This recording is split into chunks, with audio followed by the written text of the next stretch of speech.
tiba-tiba pesawatnya udah terbang, pesawatnya mundur lagi, mundur begini. Habib Ahmad niki karomahe ngeten, Pak. Niki saksine Habib Syekh niki, Habib Syekh Solo ngertos mboten? Nah, saksine Habib Syekh.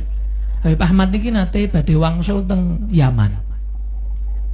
Niki pun pesawat kan biasa teng bandara niku kan biasanya kan sak jam sak derenge bidal niku kan harus ada di bandara check in. Napa, Pak?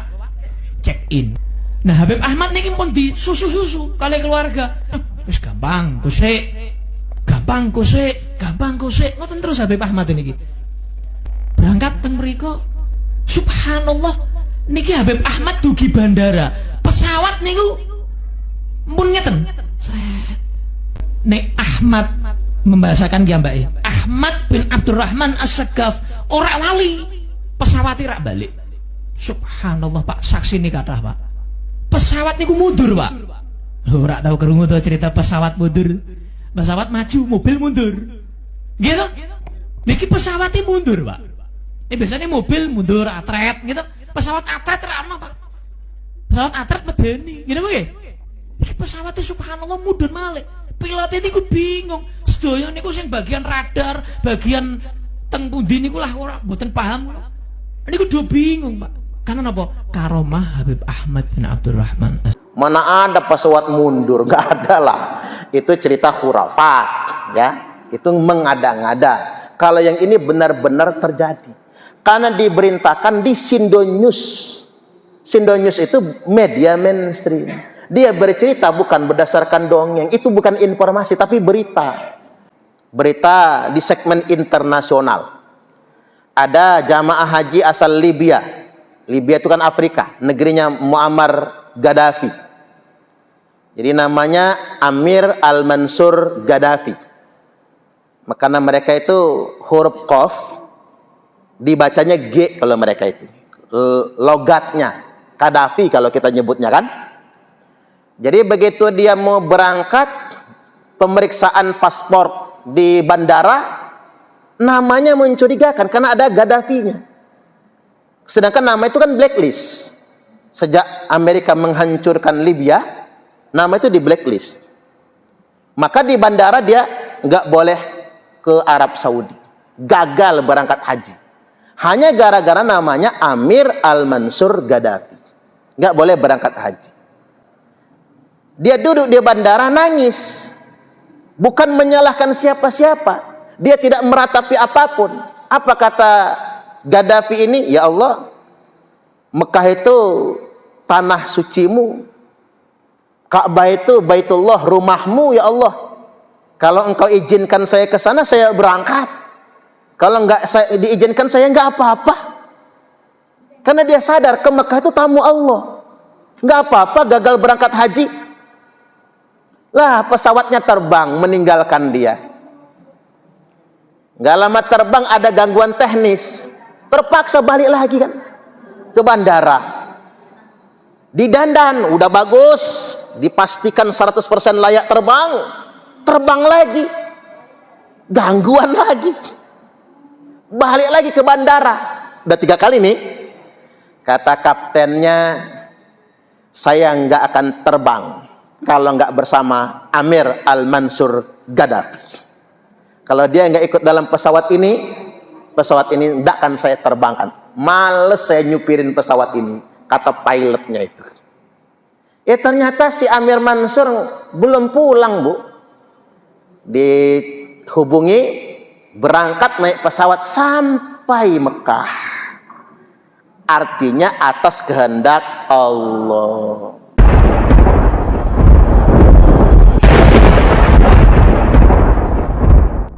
Bahwasanya nanti di akhirat di depan pintu surga itu ada segerombolan orang berebut mau masuk surga. Ya karena berebut nggak ada yang bisa masuk karena dorong-dorongan dan tarik-tarikan. Lalu Allah mengutus malaikatnya lalu bertanya kepada mereka, ma amiltum, apa amal perbuatan kalian. Kok pengen masuk surganya duluan? Itu kan bakal masuk surga semua. Cuman yang bikin mereka ini nggak bisa masuk karena berebut, pengen duluan. Maka wajar malaikat bertanya, ngapa kamu mau masuk surga duluan? Ma amiltum, memang apa amal kalian? Maksudnya amal yang diistimewakan. Maka diantaranya menjawab, kami ini syuhada fil ma'rikah, orang yang mati di medan tempur. Maka kami layak masuk surga duluan. Maka malaikat bertanya, yang ngasih tahu kamu kalau mati syahid itu masuk surga siapa? Kata para syuhada ini, ya guru kami. Kalau bahasa kitanya ustadz kami. Kata malaikat, ihfazil adab, jaga kesopanan. Enggak mungkin murid mendahului gurunya. Nah, ibu-ibu bisa nebak kira-kira kalau masuk surga duluan saya atau duluan ibu-ibu ini kira-kira. Lo kok pede banget kita ini ya. Padahal kita ini belum tentu masuk surga, tapi mudah-mudahan kita semua masuk surga. Ya walaupun guru juga nggak boleh kepedean, karena kabura maqtan indallah an taqulu ma la taf'alun. Amat besar kemurkaannya di sisi Allah, kalian mengatakan apa yang tidak kalian lakukan. Bahasa kitanya jarkoni, iso ujar ra iso ngelakoni. Jarkoni iso ngajar ra iso ngelakoni.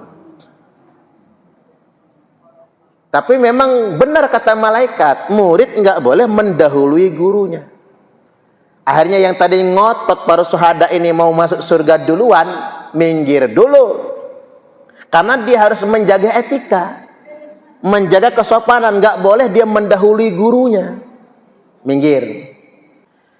Lalu kemudian golongan yang kedua, ma'amiltum, ditanya oleh malaikat, ma'amiltum. Pada golongan yang kedua ini apa amal perbuatan kalian?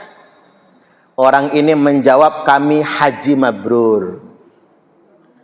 Nah, yang ngasih tahu kamu, yang ngajarin kamu kalau haji mabrur itu masuk surga siapa? Ya ustadz saya, kata dia, guru kami.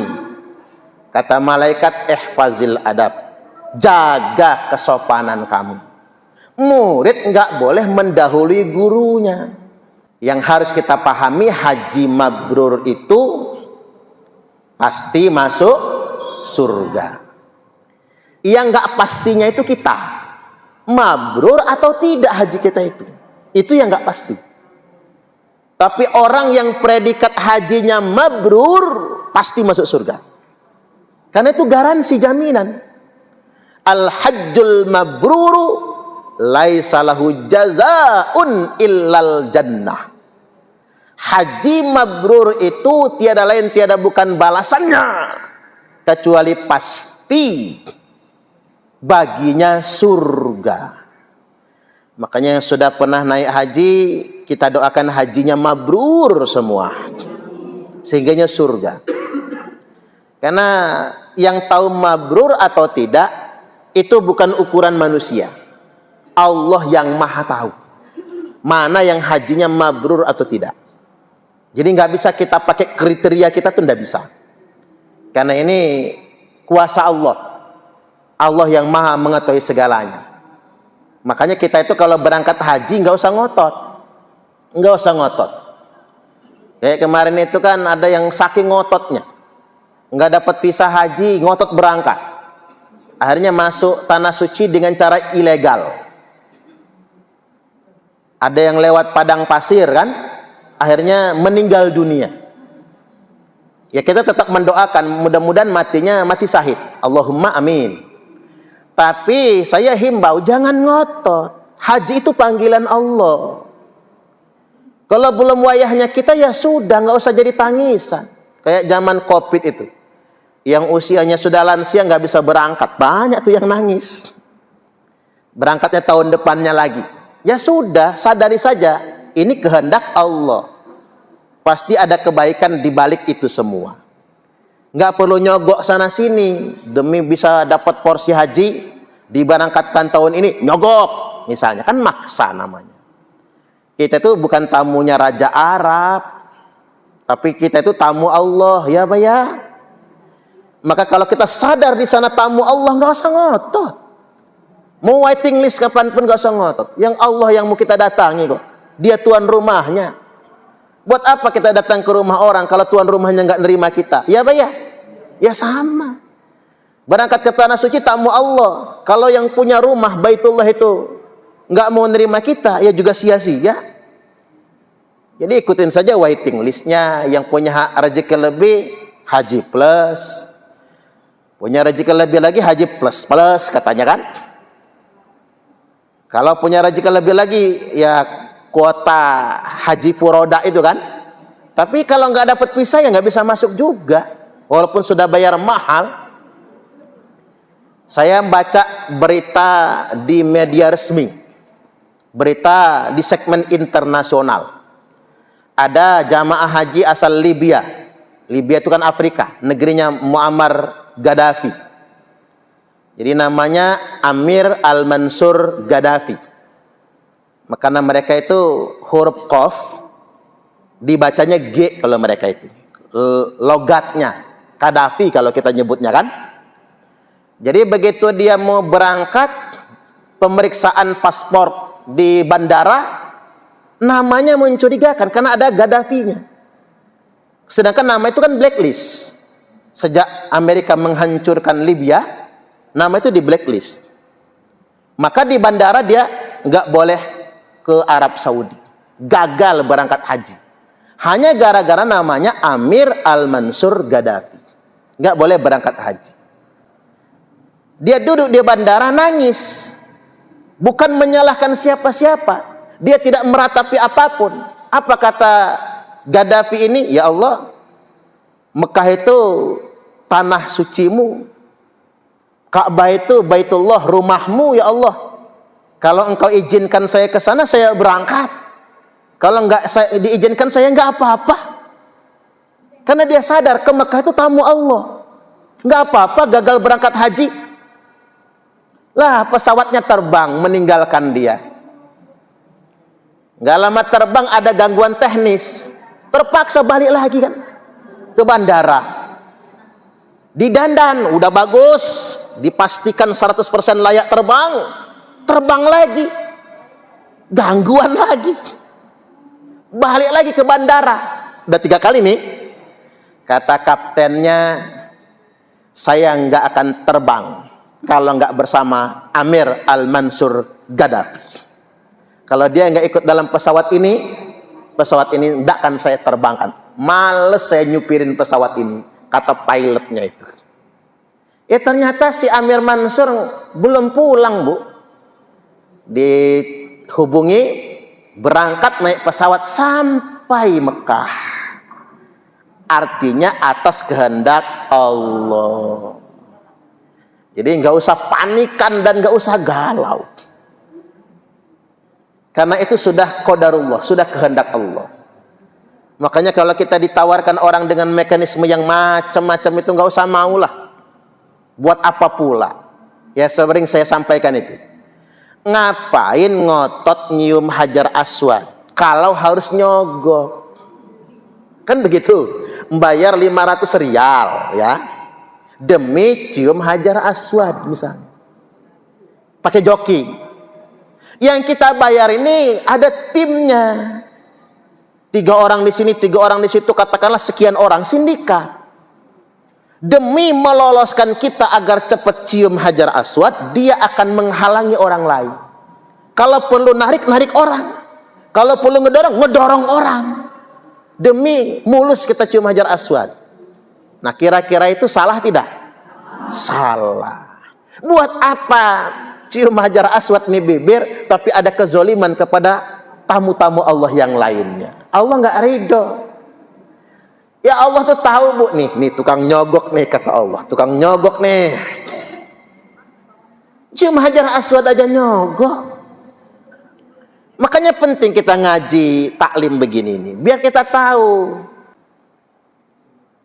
Apa dengan cium hajar aswad hajinya jadi mabrur? Tidak.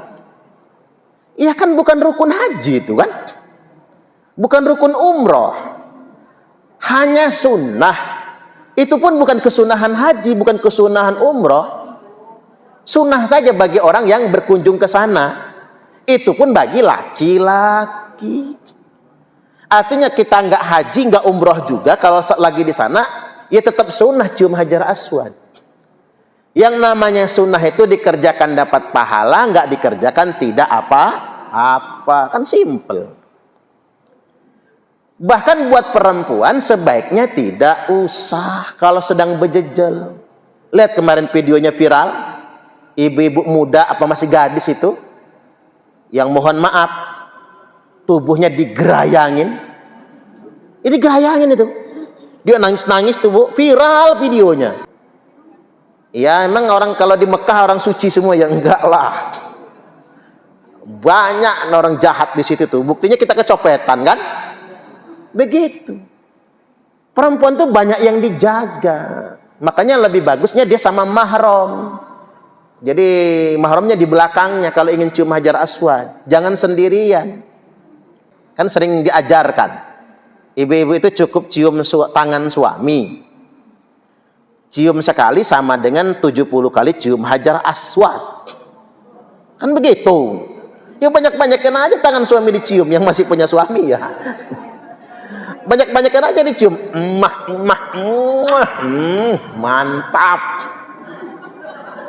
Banyak-banyakin aja. Sekali cium sama seperti 70 kali cium hajar aswad. Makanya mumpung bu, bapak-bapak masih hidup, yang masih hidup, ciumin terus tangannya. Kata bapak-bapak, mah udah tua kita nih, mah ya nggak apa-apa, ciumin terus tangannya, mumpung masih hidup. Jadi balik lagi terkait dengan haji itu, mabrur atau tidaknya Allah yang tentukan. Kemudian yang berikutnya, berangkat ke sana juga tidak perlu maksa. Sudah wayahnya berangkat, nggak bisa berangkat karena sudah niat kan, mudah-mudahan Allah tetapkan hajinya mabrur. Enggak berangkat tapi hajinya sudah ditetapkan mabrur. Seperti yang saya ceritakan tadi itu, pesawatnya sampai pulang 2 kali. Terbang pertama, terbang kedua pulang semua. Terbang ketiga baru bisa, karena menyertakan Amir Al-Mansur Gaddafi.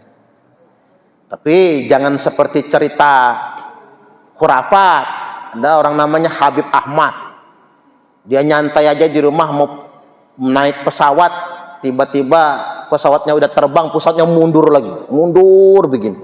Mana ada pesawat mundur, nggak ada lah. Itu cerita khurafat ya, itu mengada-ngada. Kalau yang ini benar-benar terjadi, karena diberitakan di Sindonews. Sindonews itu media mainstream. Dia bercerita bukan berdasarkan dongeng, itu bukan informasi tapi berita. Beda informasi dengan berita. Kalau informasi itu semua orang bisa berkata, semua orang bisa bicara. Entah benar atau tidak belum tentu. Tapi kalau berita itu berita itu news. Sesuatu yang disampaikan berdasarkan fakta, itulah berita. Maka berita itu memenuhi unsur informasi yang bermanfaat, bukan katanya dan terverifikasi. Nah, kita lanjutkan. Muncul orang yang ketiga, ditanya, ma'amiltum, amal kalian apa? Kok mau masuk surga duluan? Kata orang yang ketiga, kami ini adalah orang yang dermawan, rajin nyumbang. Kayak ibu-ibu ini kayaknya masuk surga duluan semua nih kayaknya ya. Banyak betul sumbangannya. Pondok ini, pondok itu, pondok C, B, D, macam-macam ini. Anak yatim ini, berbagai macam program. Walaupun sumbangan aja, berapapun yang kita sumbangkan itu, Bukan dilihat besarnya, tapi rutinnya, istiqomahnya. Makanya dikatakan dermawan itu. Bukan tentang berapa nominalnya, tetapi seberapa istiqomah. Maka malaikat tanya kepada orang yang rajin nyumbang ini tadi, memang yang ngajarin kamu, Mas, apa kalau orang dermawan masuk surga, rajin sedekah, rajin infak masuk surga, siapa? Ya guru kami, ya malaikat. Kata malaikat, ihfazil adab, jaga kesopanan. Nggak mungkin murid mendahului gurunya. Ya udah, kata orang dermawan, menata barisan. Nah, baru golongan keempat ditanya, ma'amiltum, Anda apa amal Anda? Kami ulama, para guru-guru yang ngajarin murid, ustadz yang mengajar santri, kiai yang ngasuh pondok pesantren, kami guru-guru yang mengajarkan ilmu. Tapi apa kata ulama ini? Kata orang alim ini, ya Allah, kalau bisa yang masuk surga duluan tuh bukan kami, tapi masukkanlah ke surga duluan itu orang yang dermawan. Malaikat nanya, loh, mengapa ulama mengusulkan orang yang dermawan masuk surga duluan? Kata ulama, tanpa orang yang dermawan, apalah kami? Masjid yang membangun orang yang dermawan, pesantren yang membangun orang yang dermawan, maka lestarinya ilmu, terjaganya santri, terjaganya pondok pesantren, terjaganya ilmu karena kemurahan hati, uluran tangan orang yang dermawan. Maka mohon ya Allah, masukkan orang-orang yang dermawan ke dalam surga. Maka Allah tetapkan orang yang dermawan masuk surga duluan, baru ulama, para syuhada, dan haji mabrur. Iya, urusan agama jadi mudah gara-gara siapa? Orang yang dermawan kan. Masjid Al-Muhajirin ini kalau lingkungan seni pelit-pelit ya nggak akan sebagus ini, ya Pak ya. Coba pondok pesantren itu Bu, kalau ngandelin pondoknya saja, waduh, luar biasa, nggak akan sanggup. Membangun fisiknya aja nggak akan sanggup kan, karena nggak mungkin membebani orang tua santri. Orang anak mau mondok aja sudah alhamdulillah, ya Pak ya. Mau mondok saja sudah syukur alhamdulillah.